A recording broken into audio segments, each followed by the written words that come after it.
जय हिंद, वंदे मातरम, भारत माता की जय। राष्ट्रवाद की बात प्रहार के साथ आप सभी का हार्दिक स्वागत है। दोस्तों, जहां एक बार फिर उत्तर प्रदेश में 2027 में चुनाव है, उसके पहले अपनी राजनीतिक रसूख, अपनी राजनीतिक गोटियां बिछाने का काम सपा अध्यक्ष अखिलेश यादव शुरू कर दिए। ये घटना कौशाम्बी के लोहदा की है और लोहदा में एक पाल की नाबालिग लड़की का वहां के प्रधान, जो कि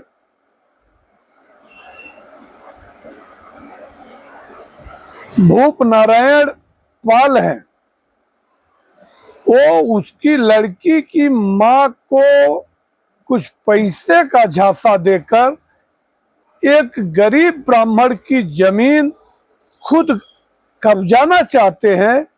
उसके खिलाफ एक फर्जी मुकदमा दर्ज करवाते हैं 28 मई को। और वहां के जो थाना अध्यक्ष है करवरिया ने क्या किया कि तुरंत कार्रवाई किया और एफआईआर करने से पहले ही जो पीड़ित परिवार है वो राम बाबू तिवारी के बेटे को गिरफ्तार कर लेते, गिरफ्तार करके जेल भेज देते हैं। उसके बाद मुकदमा दर्ज करते हैं। अब इसमें ये बात समझ में आ गई कि केवल दो जातियों में, खास तौर से सवर्ण बनाम ओबीसी करने की जो मंशा समाजवादी पार्टी की थी, वो अपने मंशा में कामयाब हुए। और वहां के जितने भी पदाधिकारी हैं, चाहे पूर्व विधायक हो, पूर्व सांसद हो, जिला अध्यक्ष हो और अभी के सांसद हो, सब जन ने मिलकर वहां पे प्रशासन पे इतना दबाव डाला कि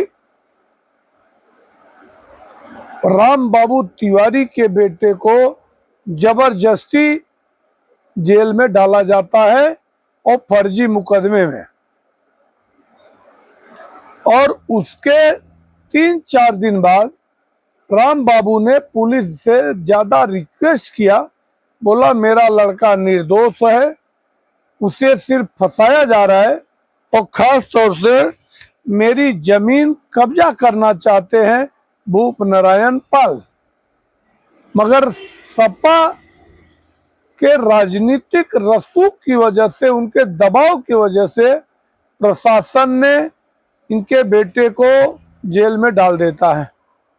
और नतीजा ये होता है कि 4 जून को राम बाबू तिवारी अपने पेट पे लिख देते हैं कि मैं भूप नारायण पाल और यहाँ के जो थाना अध्यक्ष हैं करवरिया के दबाव के सामने मैं आत्महत्या कर रहा हूं, और वो जहर खा के अपनी लीला समाप्त कर देते हैं।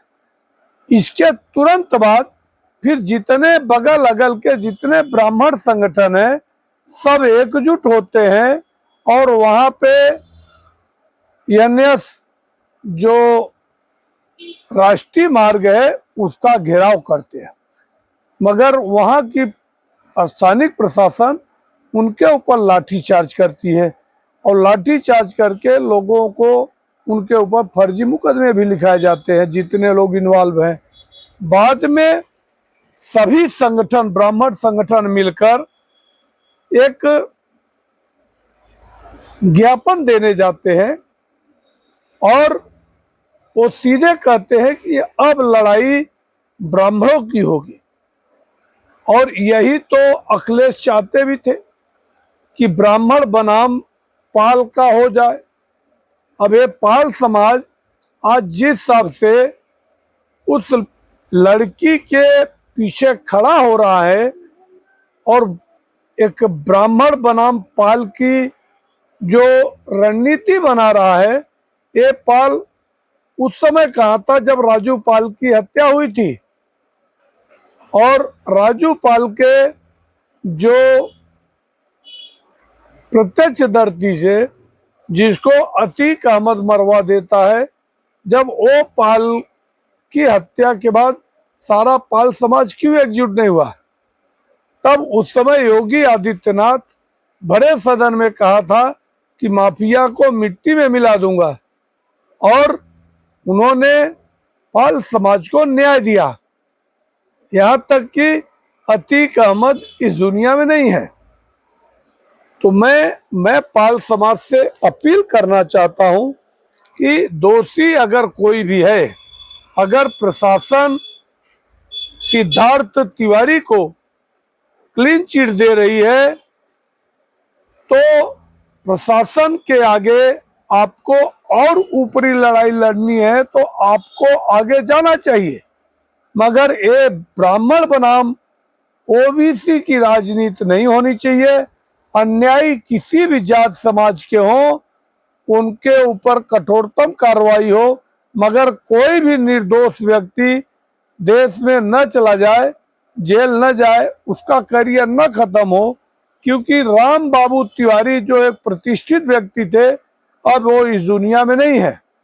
तो उनके जो भी उनको इंसिस्ट किया, मजबूर किया, प्रेशराइज किया, किसके दबाव के आगे प्रशासन झुकी नहीं, जो कि राम बाबू को आत्महत्या करने के लिए मजबूर किया।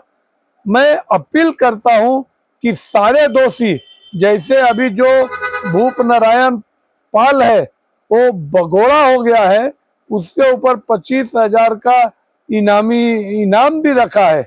तो मैं कहता हूं अगर भूप नारायण नहीं आता, खुद से सरेंडर नहीं करता, तो टीम लगाकर अगर वो भागने का प्रयास करता है, उसका भी वो विकास दुबे की तरह उसकी भी हत्या कर देनी चाहिए, उसका भी इनकाउंटर कर देना चाहिए।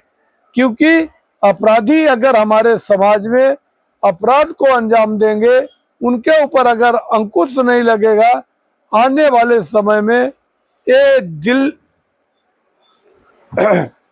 उत्तर प्रदेश वापस जंगल राज के तरफ चला जाएगा, जैसे अखिलेश यादव और मुलायम यादव के जमाने में था। तो पहले तो सपा ने डेलीगेट भेजा था कि हम पाल समाज के पीड़िता के साथ हैं, मगर अब जब माननीय न्यायालय के आदेश पे जब वो बरी हो गया है, वो निर्दोष है, छूट गया, तो अब ये क्या किए, कल इनका प्रतिनिधिमंडल पवन पांडे और बाकी ब्राह्मणों के साथ मिलकर राम बाबू तिवारी के घर पे जाके मिलने का प्रयास करते हैं। तो ये दोनों तरफ चलने वाले दो मुहा सांप हैं, इनके काटने से कोई बचेगा नहीं। इसके लिए अब जहां एक तरफ अखिलेश सवर्णों के तरफ जा रहे हैं, वहीं दूसरी तरफ पाल संगठन एकजुट होकर कहा कि अखिलेश यादव अपना स्टैंड क्लियर करे। अगर वो ब्राह्मणों के साथ जाना चाहते हैं तो हम लोग इनका खुला विरोध करेंगे और हम अपनी लड़ाई खुद लड़ेंगे। तो आने वाले समय में ये बहुत दिलचस्प हो गया, और जो अखिलेश चाहते थे कि जिस हिसाब से सवर्ण समाज और पाल समाज दोनों भारतीय जनता पार्टी के वोटर बने हैं, तो उनको ये लग रहा था कि कैसे दोनों के बीच में दूरी और खाई बने, और कैसे मैं लोकसभा चुनाव की तरह इन लोगों को बांटकर अपना राजनीतिक रोटी सेकूं। इसके लिए मेरी सभी समाज से और पीड़ित परिवारों से सभी से मेरी यही निवेदन है कि आप कानून के माध्यम से जाएं, आपसी मनभेद न हो, और अखिलेश यादव जो राजनीतिक फसल काटना चाहते हैं, उससे आप लोगों को सजग और सावधान रहने की जरूरत है। क्योंकि अखिलेश यादव हो या फिर लालू यादव हो, तेजस्वी यादव हो, ममता बनर्जी हो या फिर राहुल गांधी हो, ये लोग इन के प्रकार आपसी फूट करके सिर्फ सत्ता में पहुंचना चाहते हैं और जनता की गाढ़ी कमाई लूटकर अपनी तिजोरी भरना चाहते हैं। इसके लिए मैं प्रशासन से भी यही अपील करूंगा कि इस मामले में लीपापोती नहीं होनी चाहिए। अगर सिद्धार्थ तिवारी दोषी है उसको सजा मिले, बाकी अगर दोषी नहीं है, अब उसके पिताजी अगर चले गए तो उसके लिए ब्राह्मण समाज को आपको मुआवजा देना पड़ेगा, उनके परिवार को एक सरकारी नौकरी देना पड़ेगा और आने वाले टाइम में उन लोगों की सुरक्षा भी सुनिश्चित करनी पड़ेगी। ये हमारी मांग है। अगर आप लोगों को हमारी मांग जायज लगती है तो आपको इसका समर्थन करना चाहिए। हमारे वीडियो को इतना शेयर करो कि ये अखिलेश यादव, तेजस्वी यादव और योगी आदित्यनाथ सब तक पहुंचना चाहिए। क्योंकि हमारी तो एक ही सोच है, देश हमारा आपस में न बटे, जातियों में न बटे, एकजुट होकर शांति, सौहार्द और प्यार से मिलते हुए आगे बढ़े और देश की जो उन्नति है वो कभी रुकनी नहीं चाहिए। और जो अपने देश में ये आतंकवादी वारदात हो रहे हैं, इन वारदातों पे अंकुश लगना चाहिए। अगर आप लोगों को हमारा विश्लेषण अच्छा लगे, आप हमारे चैनल को सब्सक्राइब करें और शेयर करें। मगर एक बात जरूर ध्यान रखें कि 2027 से पहले कितना भी कालनेमी रूप अखिलेश यादव दिखाते हैं तो हिंदुओं को एकजुट रहना होगा। धन्यवाद।